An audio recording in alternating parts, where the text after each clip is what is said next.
Bismillahirrahmanirrahim. Alhamdulillahi rabbil alamin wal aqibatu lil muttaqin wala udwana illa ala adh-dhalimin. Wassalatu wassalamu ala rasulina Muhammad wa ala alihi wa sahbihi ajma'in. Allahumma la rasul la drojm.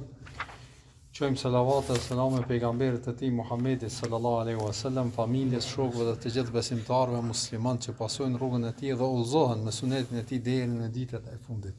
Të nderuar, po vazhdojmë, pra jemi fut në fazën e dytë të etapave të thirrjes. Javën e kaluar kemi shpjeguar për etapën e fshehtë, kur pejgamberi sallallahu alaihi wasallam e ka bë thirrjen e fshehtë, dhe vetëm po duam të sqarojmë me fshehtë e kam për qëllim nuk ka qenë sekrete në kuptimin që kurkush se ka ditë, vetëm në përgjithësi masa e gjerë me kasve e kanë ditë për thirrjen e pejgamberit sallallahu alaihi wasallam, mirë po nuk ka qenë, me thonë, kushtimisht publike, nuk është që gjithkujna pejgamberi sallallahu alaihi wasallam i ka fol. Përndryshe, banorët e Mekës edhe udhëheqësit e fisëve kanë qenë në dijeni për thirrjen e pejgamberit sallallahu alaihi wasallam. Edhe kjo dihet qartë, edhe me një ngjarje konkrete mund ta argumentojmë që ka qenë një person e ka pas emrin Amr ibn Abese, që nuk ka qenë prej banorëve të Mekës, ka qenë në Yemen, i cili kishte dëgjuar për thirrjen e pejgamberit sallallahu alaihi wasallam, dhe kur ka ardhur në Mekë është interesuar dhe është takuar me pejgamberin sallallahu alaihi wasallam. Edhe ka pyet çka je ti, edhe pejgamberi sallallahu alaihi wasallam i ka shpjeguar, edhe ka thonë po du me pranu islamin, edhe po du me bo musliman. Atëherë pejgamberi sallallahu alaihi wasallam ka thonë, jo, rrini herë, qashtu që shje, edhe ktheu në vendin tënë, e kur dëgjesh që kum dalë une, atëherë lajmërau. Që faktikisht ai para se munis ka dëgju për pejgamberin sallallahu alaihi wasallam dhe kishte informacione, edhe kthehet, pastaj vjen ma vonë, edhe takon pejgamberin sallallahu alaihi wasallam, masi që përhapet islami, edhe e njeh pastaj Muhamedi sallallahu alaihi wasallam. Prandaj thirrja nuk ka qenë sekrete në kuptimin që se ka ditë vetëm ata persona që pejgamberi sallallahu alaihi wasallam ka fol. E kanë ditë për lajmin edhe për thirrjen e pejgamberit sallallahu alaihi wasallam, mirë po i dërguari i Allahut publikisht nuk ka komunikuar me njerëzit me secilin. Mirë po ka komunikuar vetëm me ata që i kishte në besë, edhe që ja mirë mendja në përqindje shumë të mëdha që do ta pranojnë islamin. Edhe prandaj edhe kështu ka komunikuar Muhamedi sallallahu alaihi wasallam, duke filluar pe familjes ngushtë dhe njerëzve shumë të afër, edhe që ka pa te ta shenja që nëse u thot pejgamberi sallallahu alaihi wasallam, ata do ta pranojnë islamin. Gjithashtu edhe sahabët, duke filluar prej Ebu Bekrit dhe të tjerëve, në këtë formë kanë zhvilluar davetin. Derisa ka zbrit, wa andhir ashiratakal aqrabin, dhe pejgamberi sallallahu alaihi wasallam ka dalë në kodrën e Safas, edhe aty ka thirr, edhe se si Ebu Lehebi, axha i tij, e ka refuzu edhe ka nënçmu pejgamberin sallallahu alaihi wasallam, edhe nuk ka pranu thirrjen e tij, dhe kanë refuzu. E këtu pastaj fillon thirrja, me thonë kushtimisht publike, ose haptas në fe. Edhe pejgamberi sallallahu alaihi wasallam kohë pas kohe kur dilte në Qabe ose rreth Qabes, ju e keni parasysh pak paramendojeni ajo Qabja dhe Mekja ku gjendet edhe sot, po edhe në kaluam ka qenë shumë e vogël, nuk është në krahasim me tash, si është zgjeru edhe është bë, faktikisht Mekka ka qenë e vogël. Edhe javën e kaluar e kemi shpjeguar se shtëpitë kanë qenë të ngjitura, edhe nuk ka pas në një numër shumë të madh banorëve, dhe kryesisht në Mekë kanë banu Kurejshitët me ato nënfiset e tyre të shumta që kanë qenë, dhe ata kanë qenë që kanë jetuar në Mekë, nuk kanë pas ndonjë organizim shoqëror përveç të udhëheqjes nëpërmjet fisëve.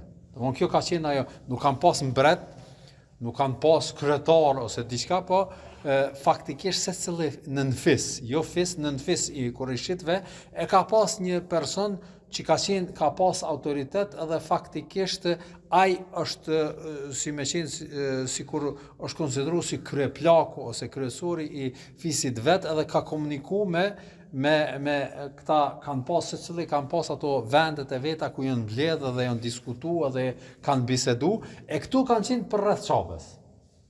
secili në nfis e ka pas do thot një i thojnë edhe arabisht el-endje, që nëse përkthejmë shqip mund të thonë si një lloj klubi, apo jo në kuptimin e klubeve që janë tash moderne, po në kanë vende të takimeve të njerëzve dhe udhëheqësve të fiseve, edhe aty kanë diskutuar dhe kanë ndajt, edhe kanë qenë për rreth çapës.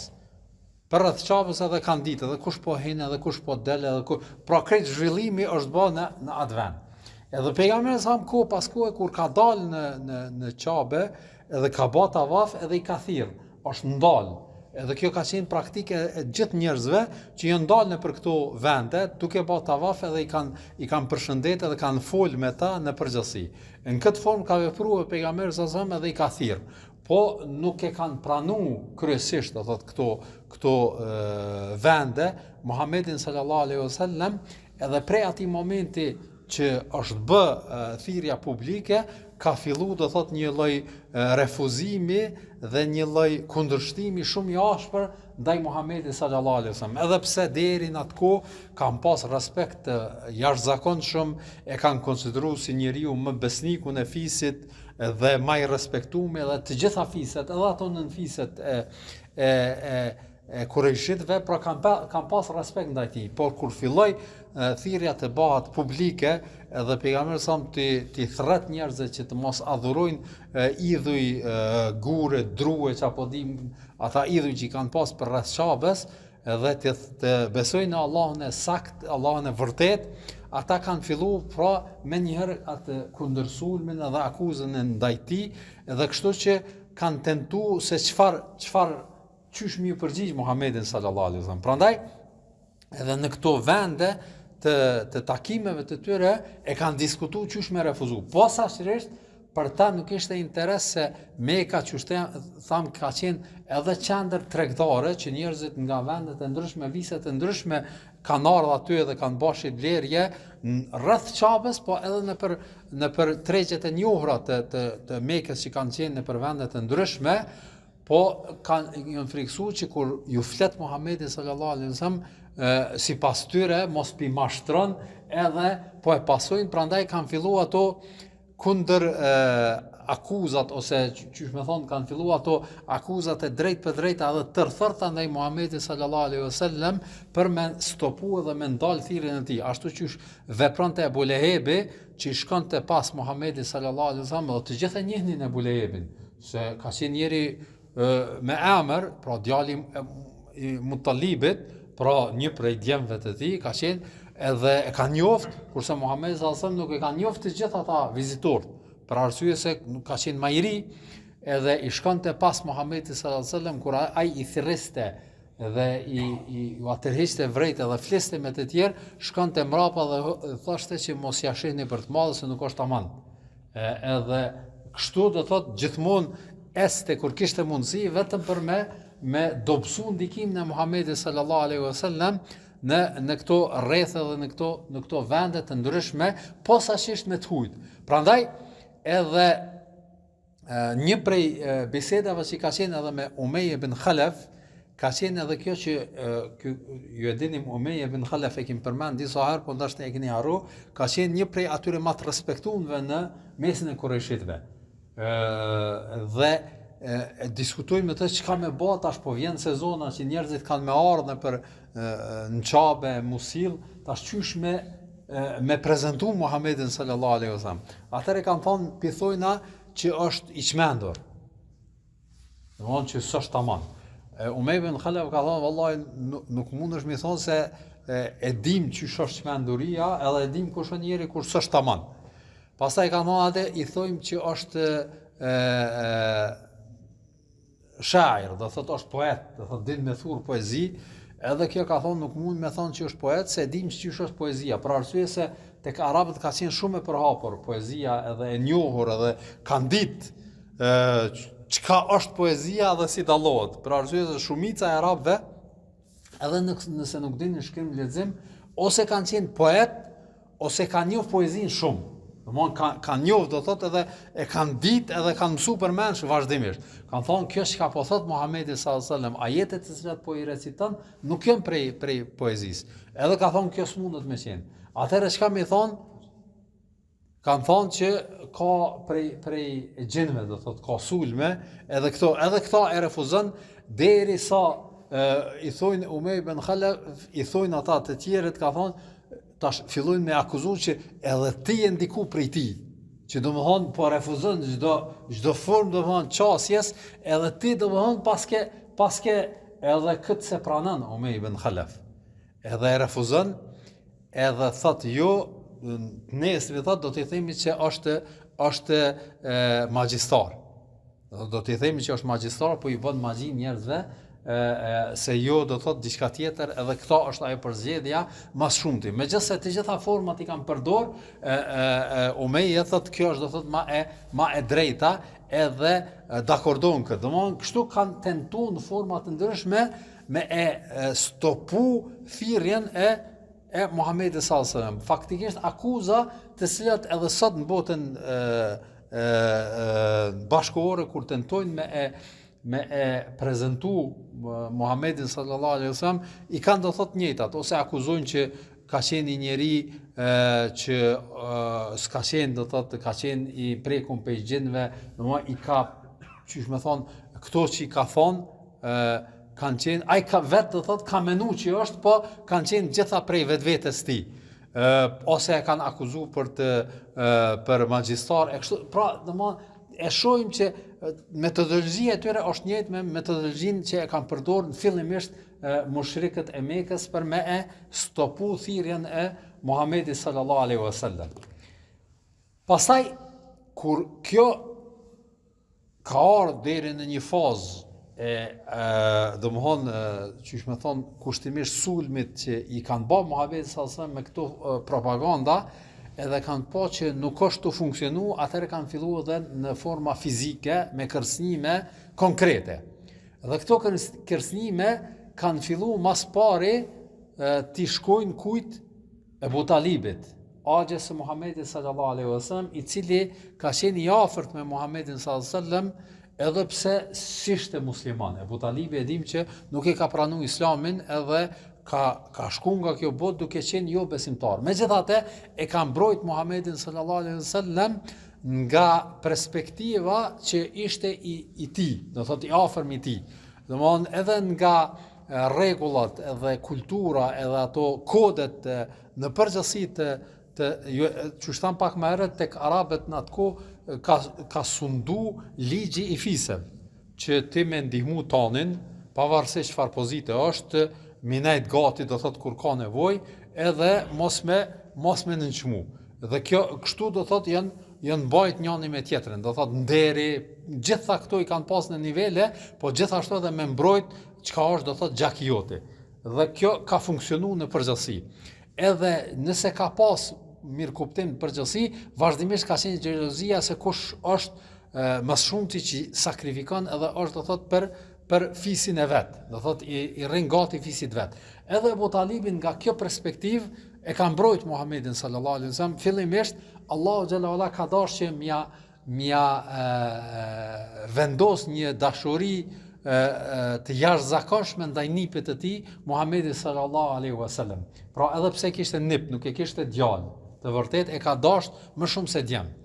Dhe kjo dashuri ka qenë e kultivuar me kushtimisht me thonë me dekada, për arsye se Muhamedi sallallahu alaihi wasallam është rrit me Abu Talibin. Masi që ka vdek agja i tij, Abu Talibi e ka marrë në kujdesje, ashtu që ka marrë shumë qysh me thonë ato nivelet të respektit që ka pas agja i tij, baba i tij.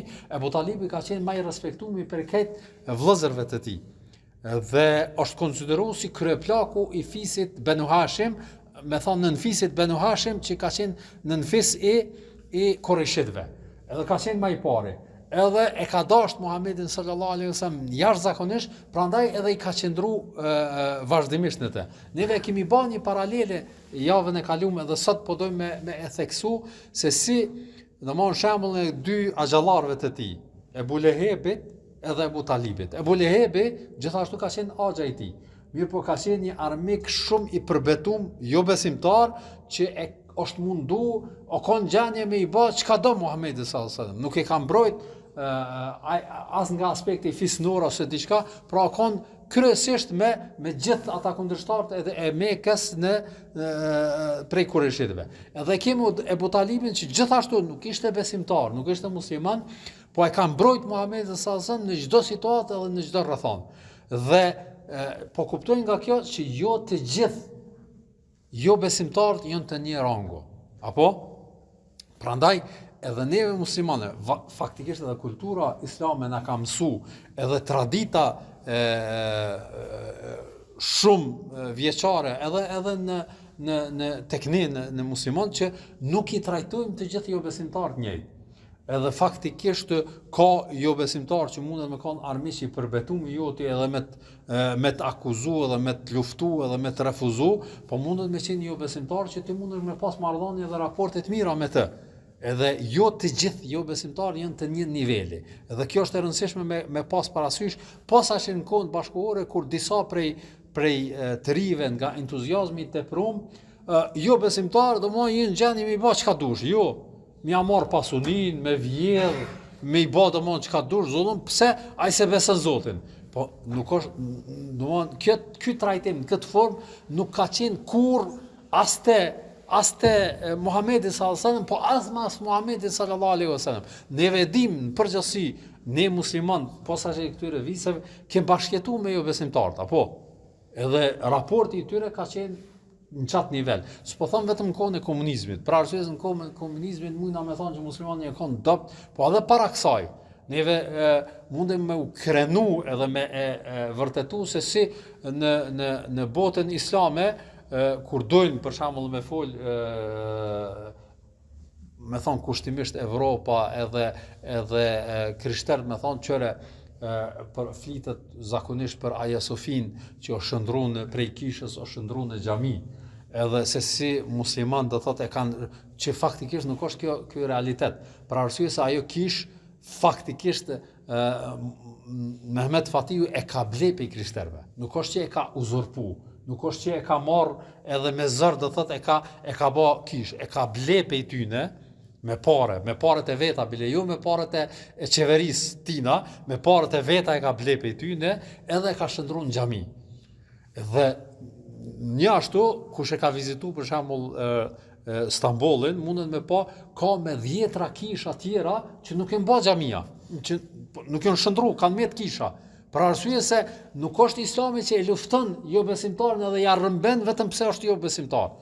Ka disa kisha që janë shndruar në xhamia, por të gjitha në formë, me thon kushtimisht ligjore.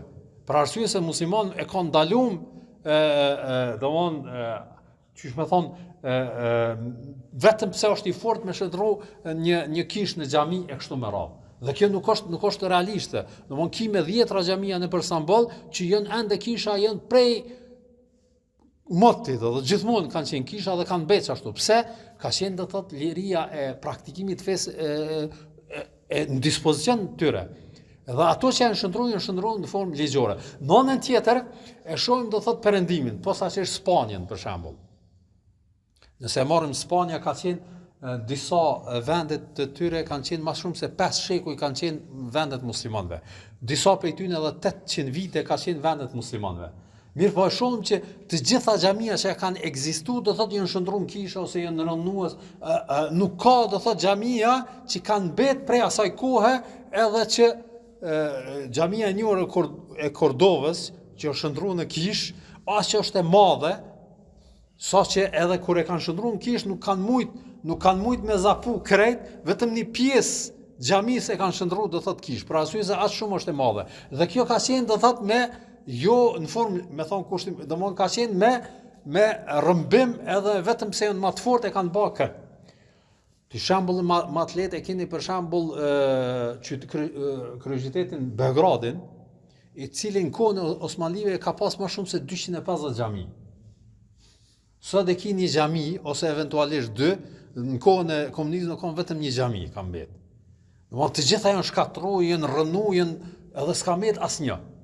Për arsye se ligjet që neve Islami që na mëson është do thotë mos mi bë zullum të tjerëve vetëm pse janë jo besimtar. Domthon trajtohen në formë barabartë para ligjit, para do thotë shtetit, edhe kështu na mëson neve Islami, edhe kështu kemi vepruar gjithmonë. Prandaj në asnjë formë nuk refuzohet një njeri ose nuk pse është jo besimtar, që të refuzohet në kuptimin që të luftohet ose të mirret pasunia ose dëbohet nga vendi vet ose të mirret shtëpia, asesi nuk është e drejtë kjo. Edhe kështu s'kan vepruar kur musliman. Edhe kjo është fakt që e vërteton në historia. Për arsye se vetë në Islam tash po e shohim dallimin mes Ebu Lehebit dhe Ebu Talibit. Ebu Lehebi një armik i përbetuar që e ka luftuar Islamin vazhdimisht. Edhe po e shohim çka ka zbrit ajetet kur Allah xhalla ala flet për të. Dhe kemi Ebu Talibin që ka qenë jo besimtar, se ka besu Allahun, as pejgamberin si Muhammed, megjithatë, do thotë e ka pas do thotë raport me muslimanët edhe pejgamberi sallallahu alajhi wasallam e ka trajtuar në formën më të mirë, edhe pse tek Allah xhalla ala jo besimtar ai, jo besimtar ky. Pra nuk janë një kategori. Ashtu që nuk janë një kategori edhe besimtarët në përgjithësi. Tash i kemi dy axhallarët e Muhamedit sallallahu alajhi wasallam kanë qenë 9 apo i 10 ka qenë Abdullah.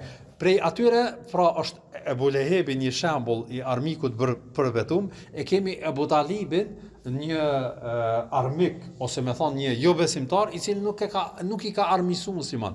Në anën tjetër e kemi Hamzan, për cilin do të flasim pak ma vonë se çysh e ka pranuar Islamin, i cili pejgamberi sa e quhen Sayyidu Shuhada. Domthonë dëshmorët ju e dini që është grada ma e lartë e që mundet me arrit besimtari në xhennet. Mas pejgamberve vinë dëshmorët. Mas pejgamberve vinë dëshmorët, pastaj vinë siddiqin, domthonë çështu janë në kategori. Tash Sayyidu Shuhada është kush? Hamza, domthonë kryesori i këtyre. Këtë gradë e kam rri. Në anën tjetër e kemi edhe Abbasin, Axha i pejgamberit sallallahu alajhi wasallam, i cili e ka pranuar Islamin kur mas lirimit. I cili ka qenë musliman i zakonshëm, nuk është domosdoshmë në ato gradat e larta, pejgamberi sallallahu alajhi wasallam e ka dashur shumë Abbasin, edhe e ka pranuar Islamin pas shlirimit, është jo se ka nejt faktikisht me thonë e ka pranuar Islamin më herët. Jo, atëherë e ka pranuar Islamin edhe po musliman. Edhe po du me i përmend këto shembuj që në Islam nuk ka kategorizime në kuptimin e prejardhjes. Këta kretin kanë qenë axhallarët Muhamedit sallallahu alaihi wasallam, po secili e ka marrë gradin e tij në bazë të punës edhe veprës që e ka vënë. Edhe Allah xhalla ala ja ka dhënë gradën. Kështu që në Islam pra nuk ka që si lloj kategorizime që kush jam unë, i cilës familje jam unë, kahvi unë, këtu domon këtë bin poshtë. Domthon kush jeti me veprat tua, jo me prej ardhen tonë. Kush jeti me ata që ti po kontribon në Islam edhe në fenë e Allahut të Madhërisht, edhe varësisht prej asaj e merr edhe gradën. Pra, Axha i Muhamedit sallallahu alajhi wasallam ka zbrit ajet kundër tij. Axha i Muhamedit sallallahu alajhi wasallam e ka mbrojt Muhamedit sallallahu alajhi wasallam edhe nuk është prej besimtarëve. Axha i Muhamedit sallallahu alajhi wasallam është kryesori i zotëria i shahidave në xhennet. Edhe Axha e pejgamberit sallallahu alajhi wasallam një musliman, me thon kushtimisht i rëndom, Abbasi, i cili ka jetu edhe ka ka jetu, domthon pjesën më të madhe të jetës nuk ka qenë musliman, pastaj ka pranuar Islamin dhe është bërë një musliman i zakonshëm, edhe ka vdek, edhe ka shku nga kjo dynja. Pra, nga kjo histori dhe nga këto ngjarje e kuptojmë pra këtë se tek Allah xhalla ala e rëndësishme është vepra, edhe gjithashtu mos barazimi i këtë musliman jo besimtarëve mishtinë në një thes, mirë po ka jo besimtarë që janë armisht përbetuar dhe luftarë që e sulmojnë Islamin në çdo situatë dhe në çdo rrethon, edhe jo besimtarë që ndoshta mundin me pas mendim të mirë ose mundin me kanë madbut me musliman, edhe na i trajtojmë të gjithë jo barazi. Domthon varësisht çu na trajtojnë edhe çashtu është edhe trajtimi jon karshi atyne. Nëse janë do të thotë jo besimtarë dhe dojnë paqe me neve, atëherë edhe ne afrojmë paqen, komunikimin, dialogun, diskutimin e kështu me radhë. Nëse janë muslimanë që ngritin dorën edhe na luftojnë, atëherë edhe na jemi ata të cilët e manifestojnë të njëjtën. E tash prej këtij momenti kur pejgamberi sallallahu alajhi wasallam ka filluar pra thirrjen edhe kanë tentuar me format që më thon psikologjike ose propaganduse me e stopu thirrjen, edhe kur kanë pa që s'është të funksionu, atëherë kanë filluar edhe me kërcënime fizike ndaj Muhamedit sallallahu alaihi wasallam. Edhe kanë shkuar te Abu Talibi edhe i kanë thonë, o Abu Talib, vërtet ti ta keni parasysh, dhe kjo është e rëndësishme me ditë për arsye se do të na ndodh shpesh në komunikime, kur kanë komuniku në kohën e xahilietit, edhe në kohën e fillimit të islamit, arabët mes vete ka qenë nivele shumë të larta. Domthon komunikimi i parë, biseda e parë ka filluar me lavdërim dhe me thurrje ndonjë poezisë, me një ngritje, edhe pastaj ka ardhur kërkesa. Edhe çfarë janë do thotë kërkesa. Edhe në njëjtin formë do thotë, edhe me Muhamedit sallallahu alaihi wasallam kanë komunikuar fillimisht kur kanë qenë komunikimet paqësore. Edhe kështu ka qenë do thotë komunikimin mes arabëve në atë kohë. Edhe kur kanë ardhur te Abu Talibi, e kanë lavdëruar, ka thonë, edhe ashtu ka qenë në fakt, jo që kanë bë vetëm spekulime ose zbukurime të bisedës që me i bë kërcënim, po jo, i kanë thonë me gjithë zemër që ti je më i respektuar fisi. Për arsye se në nivele vërtet Abu Talibi ka qenë më i lartë. Për arsye se Banu Hashim kanë qenë ata të cilët kanë qenë udhëheqësit kryesor të punëve të Qabës.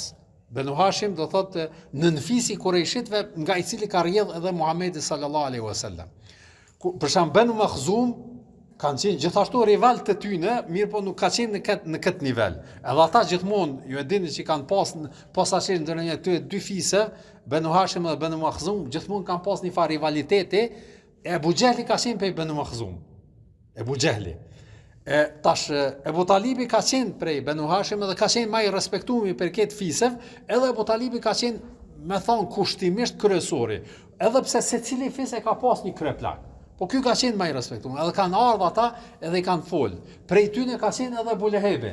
Edhe Abu Lehebi ka shku, domthonë në emër të fisit, po ky ka qenë më i respektuar. Ka thonë ti je më i respektuar i fisit tonë dhe e dim do thotë që e keni vlerën e gjitha këto, ama ato që ka po i bën djali nipi yt, do thotë janë të refuzuar. Ti pe din që ai po na i shon zotat ton, po e nënçmon fenë të parëve ton, domthon po e nënçmon do thotë në kuptimin që ajo se domthon na baballar ton të kanë qenë budall, të kanë qenë do thotë jo të mirë, pa të ka qenë të këqij, edhe ç'kjo është se ajo kodi i tyre ka qenë që vërtet mu krenu me paraarsit e tyre. Edhe gjithmonë këta kanë thonë, na po ecim hapave të pararsve të mi tonë. Kur dikush ka dash mu livdu për vetën e vet, o livdu me paraarsit e tij. Prandaj kanë thonë që ky tash është na i shajt neve paraarsit ton, për arsye se po i shon zotat ton, e kështu që ti duhesh me ndërmarr diçka.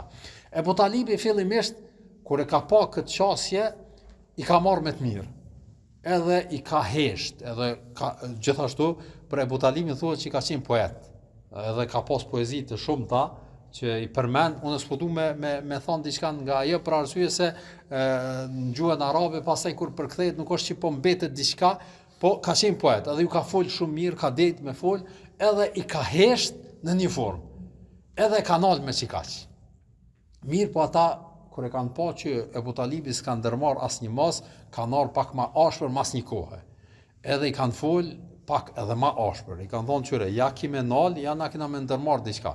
Për arsye se kjo qysh po vazhdon me ky nipi jot, na nuk e durojmë më. Edhe Abu Talibi në atë kohë ishte edhe mjaft plak, do thot ishte në moshën shumë thellë, nuk është që kishte ndonjë fuqi ose diçka, po këtë respekti dhe nderi klanor e ka pas domosht çat nivel, jo që ka pas dikun që e ka mbrojt ose përveç fisit vet që janë marrë njëri me tjetrin, nuk ka pas diçka në mekanizëm tjetër, po nderi edhe respektimi i klanit të fisëve, çysh ka qenë do thot ai kodi atëherë. Edhe Abu Talibi prap i merr me të mirë edhe mas kësaj e thret Muhamedit sallallahu alaihi wasallam. Thot hajde këtu edhe i thot po e shes çysh e kam gjendjen unë, jam plak, nuk është që muj shumë me të mbrojt, me ardhë situata që vjen, kështu që më shiron mu, po edhe më shiroj e veten edhe le mu këtë punë, mos u merr me këtë punë. faktikisht Abu Talibi nuk e besonte në ata që thirrte Muhamedi sallallahu alaihi wasallam, po nga respekti ai nuk i ka thonë deri në atë moment mos u merr me këtë punë. Edhe i ka thonë le këtë punë mos u merr me këtë punë, për arsye se kime na shkaktu do thotë keq mu edhe këtë fisit me këto veprime që jetu i bë. Atëherë Muhamedi sallallahu alaihi wasallam kur e sheh këtë situatë mërzitet shumë. Edhe që e përshkrujnë ata njerëz që e përshkrujnë këtë situatë, ka qenë një nga situatat më të vështira për Muhamedit sallallahu alaihi wasallam. Për arsye se deri në atë moment e ka një veten më komod. Për arsye se nuk është që Muhamedi sallallahu alaihi wasallam është ballafaqu direkt me ta ose i ka fy ose i ka nënçmu, po vetëm ka komunikuar me ta,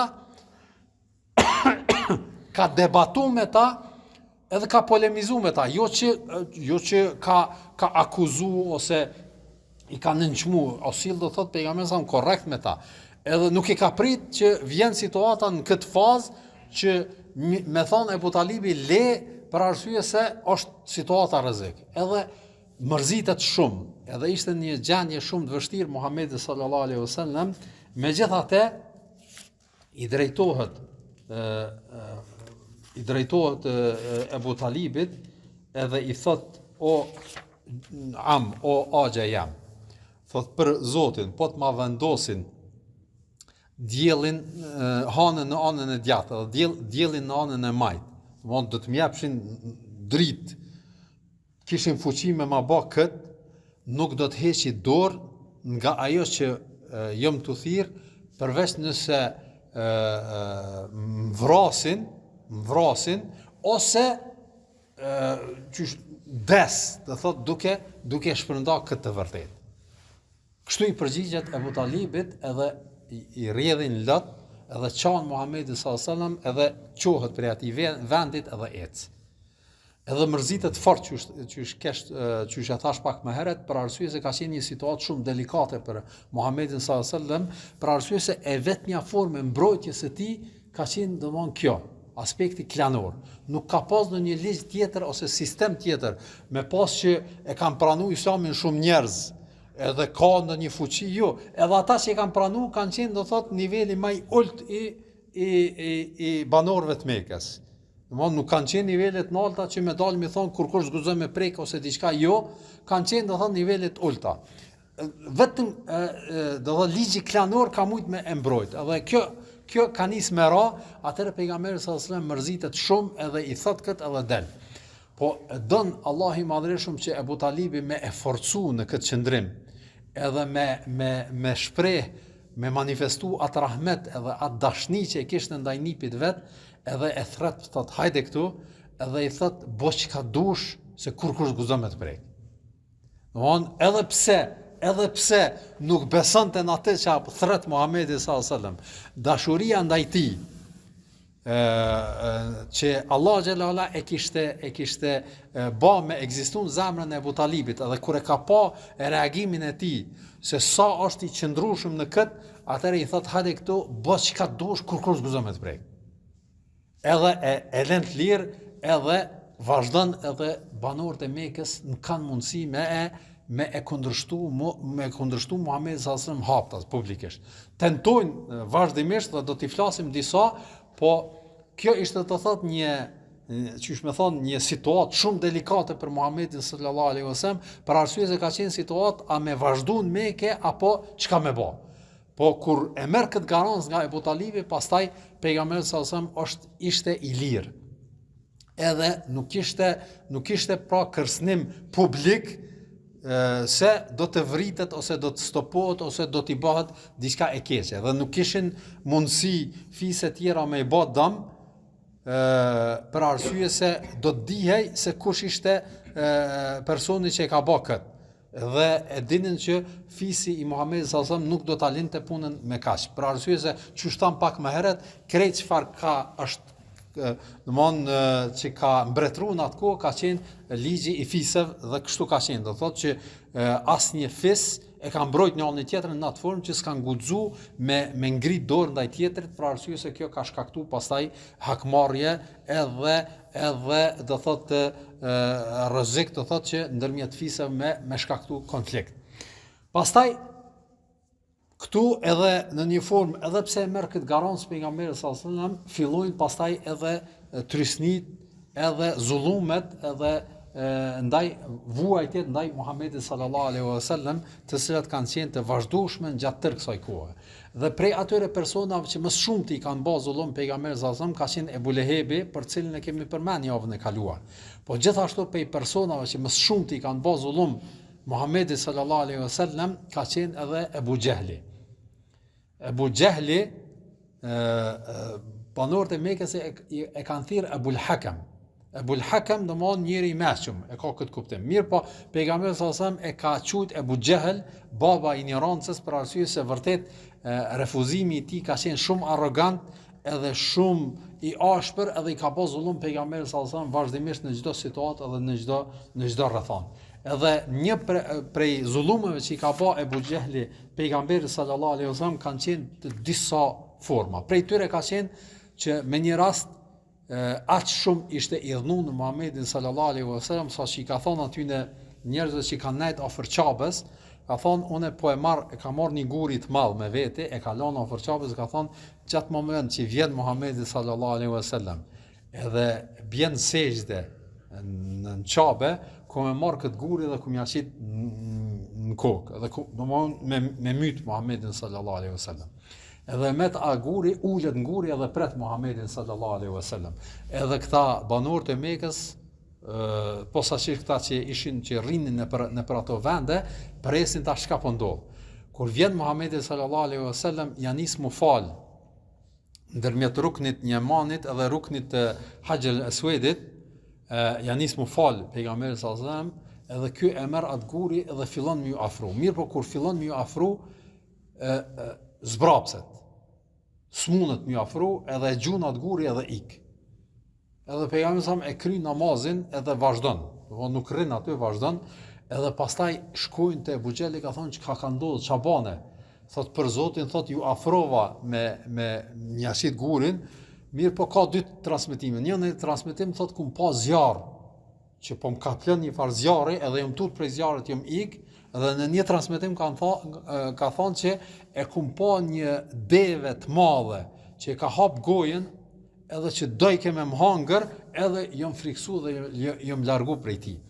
Domthonë kjo ka qenë do thotë që pejgamberi sallallahu alajhi wasallam ka qenë në mbrojtjen e Allahut Madhërisht dhe çdo lëvizje dhe çdo ngjarje e cila i ka ndodhur Muhamedit sallallahu alajhi wasallam nuk është që ka ndodhur pa mbikëqyrjen e Allahut Madhërisht. Mirë po urtësia e kësaj e tëra ka qenë atë një kalitje për Muhamedit sallallahu alaihi wasallam, po edhe për muslimanët në përgjithësi. Kalitje e nevojshme edhe domosdoshme që njeri në vështirësi piqet edhe përgatitet më mirë. Për arsye se tham, duke që kemi përmendur edhe javën e kaluar, ka mujt Allahu i Madhërisht me shti për shembull edhe Abu Talibin me pranu Islamin, edhe Abu Lehebin me pranu Islamin, edhe këtë axhallarët e tij me pranu Islamin dhe me ngrit Muhamedit sallallahu alaihi wasallam, edhe s'kishin mujt banorët e Mekës kur gjumë me i ba, edhe këtë me shëndru Mekën në musliman, ka mujt. Mirë po, çfarë do të ishte efekti kësaj? Njerëzit do të thonin që ky ka synu udhëheqjen, ka synu mbretërin, ka synu fisin e vet me ngrit. E kështu me radhë, edhe akuzat nuk do të ndaleshin, edhe do ta akuzonin edhe nuk do të ishte aq efektive daveti i tij në këtë formë. Po vështërsia dhe faktikisht edhe që ky refuzim e ka bërë që edhe Muhamedi sallallahu alajhi wasallam të kalitet, po gjithashtu edhe sahabët në përgjithësi, ata të parë që kanë pranuar Islamin, që do të jenë bars të vazhdueshëm të emanetit të Allahut Madhërisht, të galiten në këto vështërsi dhe mundime. Prandaj një nga nuk duhet muslimani kur mu zbraps në situatat e sprovave. Pavarësisht a është sprova në smundje, a është sprova në familje, a është sprova në armiq, a është sprova në punë, a është sprova në situata rrethana ndryshme, jo me kon krenar, jo me unë s'ma leshej, që kanë çeft, po me kon njëri me e marr sprovën si mundësi ose të largimit ose të shpagimit të gjunaheve që i bën muslimani, po njëjtin kohë edhe kalitje për të se Allah i Madhërisht, që ka thënë edhe pejgamberi sallallahu alajhi wasallam, kur e don robën e vet, e sprovon. Për arsye se sprova e kalit atë. Që kjo gjithmonë ty duhet me dhënë forcë për me vazhdu tutje, jo mos zbras. Me dhënë Allah, shpeshherë na ndodh neve në përgjithësi musliman kur ndodhi pse veç mu, çysh ndodhi mu, pse çysh tek. A nuk e shikojmë atë aspektin pozitiv të asaj që kjo sprov është e vështirë, për arsye se jeta kësaj dynjaje është jetë e sprovës. E Muhamedi sallallahu alajhi wasallam në këtë situatë, në këtë rrethon, në këtë dosti i Allahut madhërisht, është ballavaçuar me këtë vështirësi, megjithatë i ka tejkalu edhe ka qenë në mbikëqyrjen e Allahut madhërisht në vazhdimisht. Kur ka qenë situata delikate që është kufini, atëherë Allahu xhalala e ka mbrojtur sikur në situatën konkrete, s'ka mujt mi bë dëm që ta shfaros ose që ti bëj do thot diçka keqe që me zbrap Islamin në përgjithësi.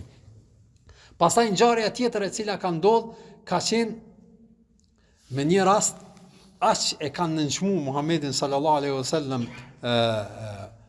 me kaset edhe posaçërisht Ebu Xheli, se me një rast ka ardhur një person i cili nuk ka qenë prej banorëve të Mekës, ka qenë jashtë Mekës, prej një fisi që ka qenë jashtë Mekës, edhe ka ardhur me shit devet në Mekë. Ju e dini që ka qenë vendi i tregtisë, edhe ja ka shit Ebu Xhelit. Ebu Xheli si udhëhes i fisit nuk ja ka dhënë paret, edhe ka thonë që t'i dha më vonë.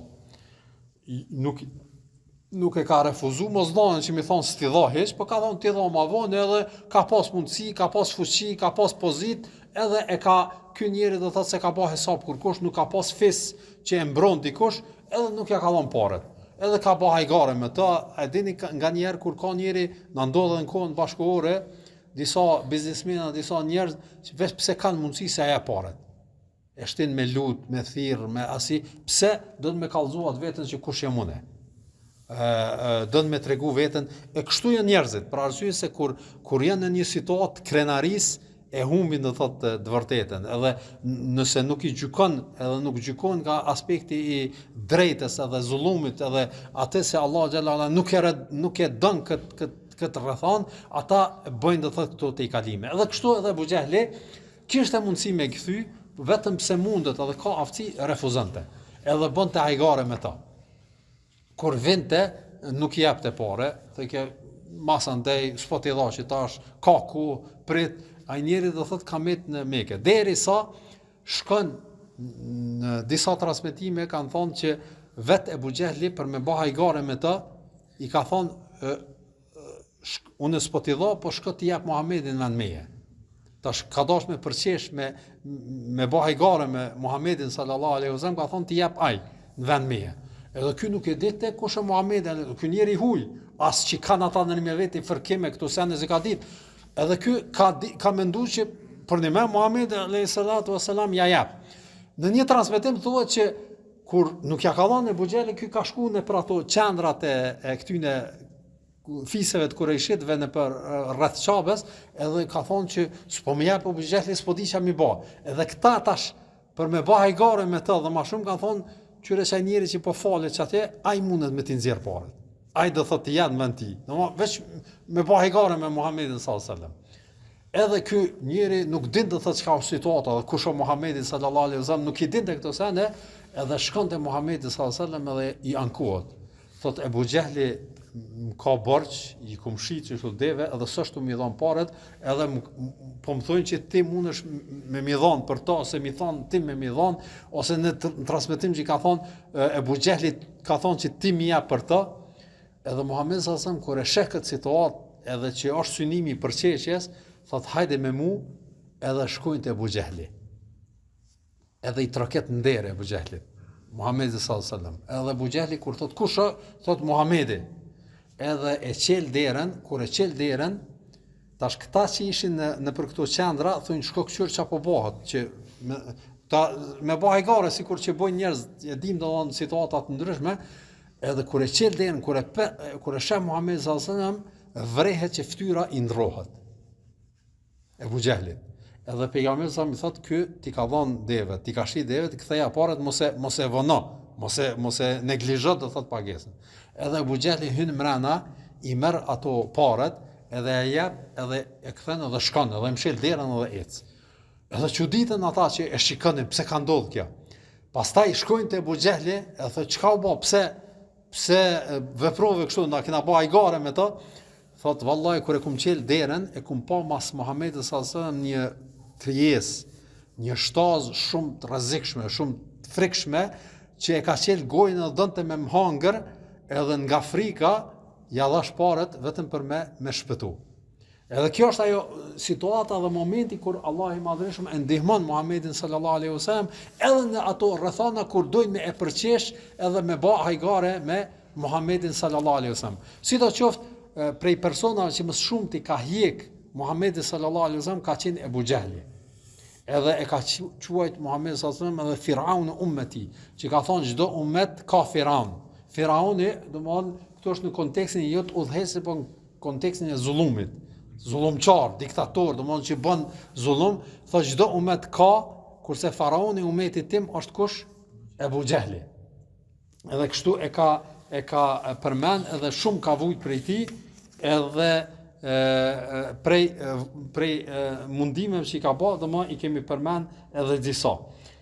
Pastaj ka raste kur edhe e ka shtrëngu pejgamberin sallallahu alajhi wasallam në formë do thotë me kam, derisa kur ka rënë sejdë s'ka mujt muqu, edhe ato në surën Iqra, vazhdimi i ajeteve ku është kalla innal insana yatgha ar-ra'ahu istaghna inna ila rabbika ruj'a ara'aita alladhi yanha 'abdan idha salla, ku Allah i Madhërisht bëhet apo e sheh atë që e ndalon robin kur falet, ara'aita in kana 'ala al-huda. Këtu domon kjo biseda që tregon Allahu i Madhërisht ka të bëjë me Ebu Jehlin edhe veprimet që ka bërë Ebu Jehlin ndaj Muhamedit sallallahu alaihi wasallam, që vërtet e ka mundu shumë Muhamedit sallallahu alaihi wasallam deri në atë mas që e ka quajtur Muhamedit sallallahu alaihi wasallam Ebu Jehl. Prej atyre njerëzve që gjithashtu i kanë bërë zullum Muhamedit sallallahu alaihi wasallam ka qenë edhe Uqba ibn Abi Mu'ayt. Uqba ibn Abi Mu'ayt, edhe kjo ka qenë prej banorëve të Mekës, i cili me një rast duke qëndru prap Ebu Jehli thot ka dëgjuar që ka pjell Allahu i nderoft një deve e një familje. Edhe ju e dini kur pjell ajo edhe lopa edhe devja e nxjerr edhe atë çish më thon atë far kesën që e mban atë dvoglin mbështjellsin që e mban e nxjerr do thot prej vetës do thot shtaza. Edhe kur dëgjon që ka pjell një deve, thot Ebu Jehli kush është çai i Zoti që shkon e merr çat plancin ose çat mbështjellsin edhe e merr edhe ja qet në qafë Muhamedit sallallahu alaihi wasallam kur bjen sejdë. Edhe Uqba ibn Abi Mu'ayt ishte prej atyre thot unë ku më bë kët, do thot krenohet, do kjo është ai ki parasysh kur njëri është në grup edhe nxiten me njëri tjetrin edhe shejtani u animon. Përsa ata edhe kur është zullumi, pra në një shoqëri edhe secili e përkrah i duket që është ajo e sakta. Edhe ai shkon e merr edhe ja qet Muhamedit sallallahu alaihi wasallam në shpinë kur është në sejdë, edhe nuk qohet Muhamedi sallallahu alaihi wasallam derisa vjen Fatime, edhe ngreh ato hjek edhe qohet pejgamberi sallallahu alaihi wasallam, edhe Fatime shumë i mallkon, edhe i shon këta që e kanë bërë këtë vepër, edhe Muhamedi sallallahu alaihi wasallam në këtë rrethon i dhohet shumë, edhe i përmend me emër, bën dua kundër këtyre njerëzve. Thot Allahumma alayka bi hadha al-mala min Quraysh. O Zoti jem, dilju ose hakmirju këtij grupi të Qurayshitëve. Allahumma alayka bi Utba ibn Rabi'a. O Allah, me emra i ka përmend. Domthon shkatroje Utba ibn Abi Rabi'a. Utba ibn Abi Rabi'a ka qenë prej atyre që ka pas zullum pejgamberit sallallahu alaihi wasallam. Allahumma alayka bi Shayba ibn Abi Rabi'a. Edhe ky ka qenë do të vllai Utbas, edhe ky ka qenë zullumçar. Allahumma alayka bi Abi Jahl. Edhe për Ebu Jehlin ka bë dua. Allahumma alayka bi Uqba ibn Abi Mu'ayt. Që ky që e ka qit, edhe Allahumma alayka bi Umayya ibn al-Khalaf. Këta 5 veta i ka përmend me emra pejgamberit sallallahu alaihi wasallam edhe ka bë dua kundër tyne. Domthon çat moment çabe. Edhe të pestit jam prej atyre njerëzve që në luftën e Bedrit krejt janë mbyt. Do thot i kanë vrarë musliman. Edhe kjo ka qenë momenti i hakmarrjes së pejgamberit sallallahu alajhi wasallam që Allah xhallahu ala e ka realizuar me duart e muslimanëve mas një kohe.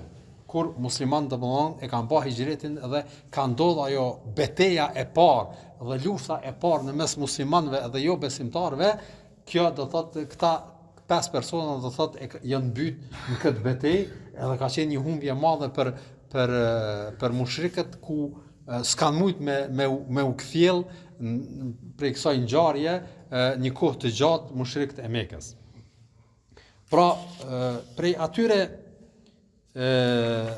njerëzve që gjithashtu i kanë bërë zullum pejgamberit sallallahu ka qenë edhe An-Nadr ibn al-Harith. An-Nadr ibn al-Harith, edhe ky ka qenë pej Paris Mekës, po ky ka bërë zullum në një aspekt tjetër. Ky kishte shëtit shumë jashtë vende të ndryshme, edhe kishte dëgjuar shumë histori të mbretërve, njerëzve të ndryshëm, e kështu me radhë, dinte shumë. Edhe kur pejgamberi sallallahu fillonte të fliste edhe i këshillonte njerëzit në çabe në vende të ndryshme, edhe este, pastaj ky ndalte tek tash unë kum ju fol më mirë se Muhamedi sallallahu alaihi wasallam. Edhe për çështë Muhamedi sallallahu alaihi wasallam, edhe i mashtronte njerëzit me ngjarje edhe me çesi çka kishte dëgjuar për mbretërit, edhe në fund thoshte a peshe sa mirë po ju flasun, edhe sa bukur, edhe nuk po ju shtit dikon tjetër, vetëm se po ju kallzoi të thotë ngjarje më të mira se Muhamedi sallallahu alaihi wasallam, edhe kështu tentonte me largu ato mësime dhe ato shpjegime që ja bënte Muhamedi sallallahu alaihi wasallam banorët Mekës në përgjithësi. Prej ngjarjeve që kanë ndodhur në këtë situatë dhe në këtë rrethon ka qenë edhe pranimi i Islamit të Hamzës. Edhe këtu e shohim shumë qartë, me thonë kushtimisht ndërhyrjen e Allahut të Madhërisëm në ngritjen e Islamit edhe muslimanëve në ato rrethona shumë të vështira. Edhe ka qenë diçka që ka ardhur në formë papritur. Edhe te vet Hamza radiallahu ta'ala anhu. Hamza ka qenë më i ri se axhallar tjerë. Domthon këta paria e Mekës. Nuk ka qenë një asnjë që ja ka marrë veten se është dikush. Është marrë me gjueti. Edhe ka qenë azgan, domthon si djalë i ri, si djalosh i ri, e kam fjalën në moshën rinore, është marrë me gjueti. Nuk është marrë me punë që zakonisht mirëshin paria e Mekës, o marrë me punë të veta dhe me gjueti. Edhe me një rast ka dalë në gjueti, ka shku në gjueti, edhe kur ka dalë në gjueti ka nejtë disa ditë, nuk është kthy me një herë. Domthon këtë ka pas si habi. Edhe ndërkohë kur Muhamedi sallallahu alaihi wasallam ka qenë duke fol në një rast për raste, Ebu Jehli shkon edhe e ofendon, edhe e shan, edhe e mallkon, edhe i thot gjitha të zezat, vetëm sa nuk e ka rre. Edhe ka qenë një punë e madhe se në ato situata, në ato rrethana s'ka pas dikush që ka dalë edhe ka mbrojt Muhamedi sallallahu alaihi wasallam. Me një fjalë është fry mirë Ebu Jehli, e ka përqesh, e ka ofendu, e ka shah, e ka mallku, edhe është hjek prej tij edhe u kthy te fisi vet edhe është krenu se ja kum bë këto Muhamedi sallallahu alaihi wasallam. Edhe një me thon kushtimisht rob i Hamzës e ka pas çka ka ndodhur. Edhe ka pas situatën e vështirë që ka qenë Muhamedi sallallahu alaihi wasallam që nipi i Hamzës, gjithashtu ka qenë nipi i Hamzës radiallahu ta'ala anhu. Edhe kur është kthy Hamza prej gjuetis, ka qenë traditë e tij që mos me shku direkt në shtëpi, po me shku në qabe dhe me bë tavaf. Se ka qenë fenë e të parët vet. Edhe ka bë tavafin, edhe është taku me njerëzit e ndryshëm, posaçi në për ato qendra që tham, edhe është taku, ka fol me ta, ka bisedu e kështu me radhë, edhe pastaj ka nejt një kohë edhe është kthy në shtëpi me pushu. Kështu ka qenë tradita e tij.